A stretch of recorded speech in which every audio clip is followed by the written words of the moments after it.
জীবন কখনো কখনো এমন সব নির্মম সত্যের মুখোমুখি করে যা আমাদের বিশ্বাসকে ভেঙে চুরমার করে দেয়। যে সম্পর্কের ওপর আস্থা রেখে আমরা নিজেদের সবচেয়ে মূল্যবান জিনিসটুকু সঁপে দেই, সেই সম্পর্কই যখন বিশ্বাসঘাতকতার রূপ নেয়, তখন শুধু হৃদয় নয়, পুরো পৃথিবীটাই যেন অন্ধকার হয়ে আসে। আজ আমরা তেমনই এক হৃদয় বিদারক গল্প শুনব, যেখানে ভালোবাসার সর্বোচ্চ ত্যাগের প্রতিদান মিলেছে অকৃতজ্ঞতা আর নির্মম অত্যাচারে। এ গল্প উম্মে শাহেদিনা টুনি নামের এক নারীর, যিনি তার স্বামীর জীবন বাঁচাতে নিজের কিডনি দান করেছিলেন, আর প্রতিদানে পেয়েছেন মারধর, বঞ্চনা আর ঘর ছাড়া এক অনিশ্চিত জীবন। সালটা 2006। উম্মে শাহেদিনা টুনি আর মোহাম্মদ তারেকের জীবন শুরু হয়েছিল একরা স্বপ্ন আর প্রতিশ্রুতি নিয়ে। পারিবারিকভাবেই তাদের বিয়ে হয়েছিল সাভার সদর ইউনিয়নের 1 নং কলমা এলাকায়। বিয়ের 1 বছর পরই তাদের ঘর আলো করে আসে এক পুত্র সন্তান, নাম আজমাইন দিব্য। ছোট্ট এই পরিবারটি যেন ছিল সুখের এক প্রতিচ্ছবি। কিন্তু 2008 সালের মাঝামাঝি সময়ে হঠাৎই নেমে আসে এক কালো মেঘ। তারেক অসুস্থ হয়ে পড়েন। পরীক্ষা নিরীক্ষার পর জানা যায় এক ভয়াবহ সত্য, তার 2টি কিডনি অচল। চিকিৎসকরা দ্রুত ডায়ালাইসিস শুরু করার পরামর্শ দেন। যে মানুষটি ছিল পরিবারের অবলম্বন, সে হঠাৎ করেই যেন জীবনের সবটুকু শক্তি হারিয়ে ফেলল। তারেকের অসুস্থতা পরিবারে এক গভীর সংকট তৈরি করে। উন্নত চিকিৎসার আশায় টুনি স্বামীকে নিয়ে যান সুদূর ভারতে। দিন মাস পেরিয়ে বছর গড়ায়। চিকিৎসকরা জানান তারেকের কিডনি প্রতিস্থাপন করা জরুরি। কিডনি ছাড়া তারেকের জীবন বাঁচানো অসম্ভব। এমন এক মুহূর্তে যখন সবাই হাল ছেড়ে দিচ্ছে, তখন এগিয়ে এলেন টুনি। বিনা দ্বিধায় তিনি সিদ্ধান্ত নিলেন নিজের একটি কিডনি তিনি স্বামীকে দান করবেন। এই ছিল ভালোবাসার এক চরম আত্মত্যাগ, নিজের জীবনকে বাজি রেখে আরেকটা জীবন বাঁচানোর অদম্য সাহস। সন্তানের প্রতি স্নেহ আর স্বামীর প্রতি অগাধ বিশ্বাসে বলিয়ান হয়ে টুনি এই কঠিন সিদ্ধান্তটি নিয়েছিলেন। তিনি তখন জানতেন না এই ত্যাগের বিনিময়ে তাকে কি মূল্য দিতে হবে। তারেকের চিকিৎসা আর কিডনি প্রতিস্থাপনের খরচ জোগানোটা ছিল টুনির জন্য এক পাহাড় সম চ্যালেঞ্জ।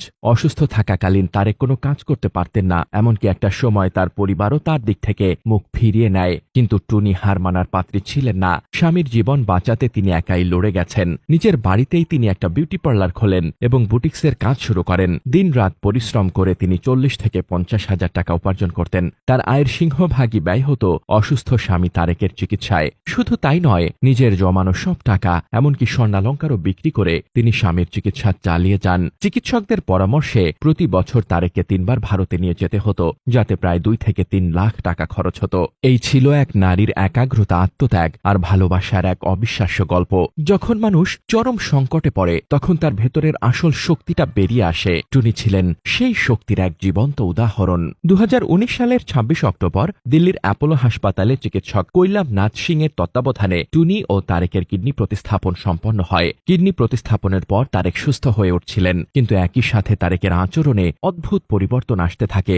যে টুনি নিজের জীবন বাজি রেখেছিল তারেককে বাঁচাতে, সেই তারেকের কাছেই টুনি যেন হয়ে উঠলেন এক বোঝা। টুনি জানান, আইসিইউ থেকে কেবিনে আসার পরই তিনি তারেকের এক ভিন্ন রূপ দেখতে পান। তারেকের এক খালা অপারেশনের আগে টাকা পাঠাতে দেরি করেছিলেন। এই তুচ্ছ অজুহাতে তারেক তার সঙ্গে খারাপ ব্যবহার করেন। টুনির কাছে এই পরিবর্তন ছিল অপ্রত্যাশিত এবং বেদনাদায়ক।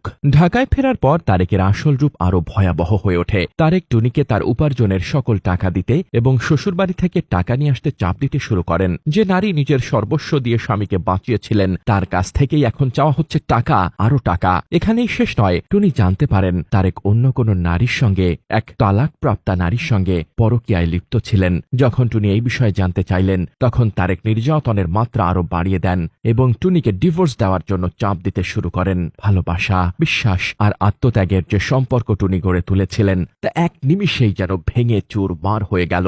কিডনি দানের মতো একটি মহৎ কাজ সম্পন্ন করার পর টুনি নিজের শারীরিক অবস্থারও অবনতি ঘটে। তিনি প্রায়শই দুর্বলতা এবং অসুস্থতা অনুভব করতেন। যে কিডনি তিনি নিজের শরীর থেকে বিচ্ছেদ করে স্বামীর জীবন বাঁচালেন, সেই কিডনি তাকে শারীরিকভাবে আরো দুর্বল করে দিল। এই দুর্বল শরীর নিয়েই তিনি তারেকের মানসিক ও শারীরিক নির্যাতন সহ্য করতে লাগলেন। একজন মানুষ কতটা অকৃতজ্ঞ হতে পারে, তারেক যেন তারই এক জ্বলন্ত উদাহরণ। দিনের পর দিন টুনি এই যন্ত্রণা নীরবে সহ্য করেছেন। হয়তো ভেবেছেন একদিন তারেক তার ভুল বুঝতে পারবেন, একদিন সবকিছু ঠিক হয়ে যাবে। কিন্তু সেই দিনের আলো আর ফোটেনি, বরং অন্ধকার আরো গাঢ় হয়েছে। পরিবারের সদস্যদের সামনেও তারেক টুনিকে অপমান করতেন, তুচ্ছ তাচ্ছিল্য করতেন। যে শ্বশুর বাড়ির মানুষগুলো তারেকের অসুস্থতার সময় টুনির পাশে দাঁড়িয়েছিল, তারাও যেন এই পরিবর্তিত পরিস্থিতিতে নির্বাক দর্শক হয়ে গিয়েছিল।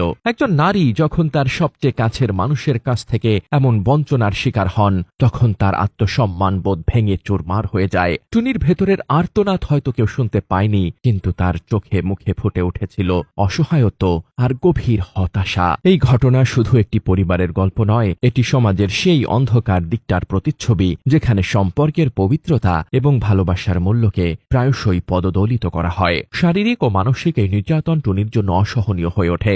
ভালোবাসার মানুষটির কাছ থেকে এমন আঘাত মেনে নেওয়া তার জন্য ছিল অসম্ভব। গত ২রা ফেব্রুয়ারি তিনি নিরুপায় হয়ে সাভার মডেল থানায় অভিযোগ করেন, কিন্তু তারেক সেই অভিযোগ মুচলেকা দিয়ে তুলে নিতে বাধ্য করেন। মুচলেকা দেওয়ার সময় থানার কর্তব্যরত পুলিশ অফিসারও টুনির সেই নিকৃষ্ট স্বামীকে কুলাঙ্গার বলে ধিক্কার জানান। শুধু পুলিশ অফিসার নন, যারা সেই ঘৃণিত অপরাধের কথা শুনছেন তারা সকলেই ধিক্কার জানাচ্ছেন সেই পৃথিবীর সবচেয়ে ঘৃণিত নরপিশাচ স্বামীকে। তবে এত কিছুর পরও নির্যাতন বন্ধ হয়নি, বরং নির্যাতনের মাত্রা যেন আরো বেড়ে যায়। কোনো উপায় না দেখে টুনি তার বাবার বাড়িতে আশ্রয় নেন। দিনের পর দিন তারেকের নির্মম অত্যাচার আর পরকীয়ার যন্ত্রণা টুনিকে শেষ করে দিচ্ছিল। অবশেষে গত ২২ এপ্রিল তিনি বাদী হয়ে তারেকের নামে আদালতে যৌতুক ও নারী নির্যাতনের মামলা করেন। এই মামলা শুধু টুনির ব্যক্তিগত লড়াই নয়, এটি এমন হাজারো নারীর প্রতিবাদের প্রতীক যারা ভালোবাসার নামে অকৃতজ্ঞতা আর নির্যাতনের শিকার হন। টুনির মা বুক ভরা কষ্ট নিয়ে আদালতের কাছে তারেকের কঠিন শাস্তির দাবি জানিয়েছেন। তিনি চান আর কোনো মেয়ের জীবন যেন এভাবে ধ্বংস না হয়। এই ধরনের ঘটনা সমাজে এক অশনি সংকেত, যেখানে মানবিকতা আর নৈতিকতার চরম অবক্ষয় দেখা যায়। যে স্বামী স্ত্রীর ভালোবাসার চরম প্রতিদান পেয়ে সুস্থ হলেন, তিনি যখন এমন অমানবিক আচরণ করেন তখন সমাজে মানুষের প্রতি মানুষের বিশ্বাসটাই নড়ে যায়। অভিযুক্ত তারেককে গ্রেফতার করা হলেও বর্তমানে তিনি জামিনে আছেন। জামিনে মুক্ত হওয়ার পর থেকে তারেক পলাতক রয়েছেন। তার সঙ্গে কথা বলা সম্ভব হয়নি, এমনকি তারেকের পরিবারের সঙ্গে যোগাযোগ করা হলেও এ বিষয়ে কেউ কথা বলতে রাজি হননি। এই নীরবতা যেন আরো অনেক প্রশ্নের জন্ম দিচ্ছে। একজন মানুষ কিভাবে এত অকৃতজ্ঞ হতে পারে? ভালোবাসার সর্বোচ্চ আত্মত্যাগকে কিভাবে এত সহজে পায়ে ঠেলতে পারে? টুনির ভবিষ্যৎ এখন অনিশ্চিত। একদিকে শারীরিক অসুস্থতা, অন্যদিকে মানসিক যন্ত্রণা। যে মানুষটির জন্য তিনি নিজের শরীরের একটি অঙ্গ দান করলেন, সেই মানুষটি তাকে নিঃস্ব করে দিল।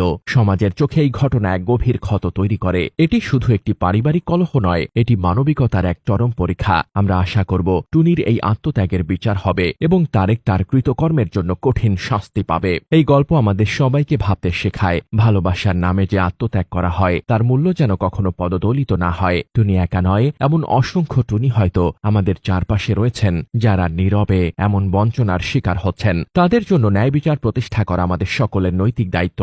এই গল্প যেন এক গভীর দীর্ঘশ্বাস হয়ে প্রতিধ্বনিত হয় প্রতিটি সংবেদনশীল হৃদয়ে। এর কি কোনো শেষ আছে, নাকি এমন নির্মমতার শিকার হয়ে আরো অসংখ্য টুনি নীরবে নিভৃতে কাঁদতে থাকবেন?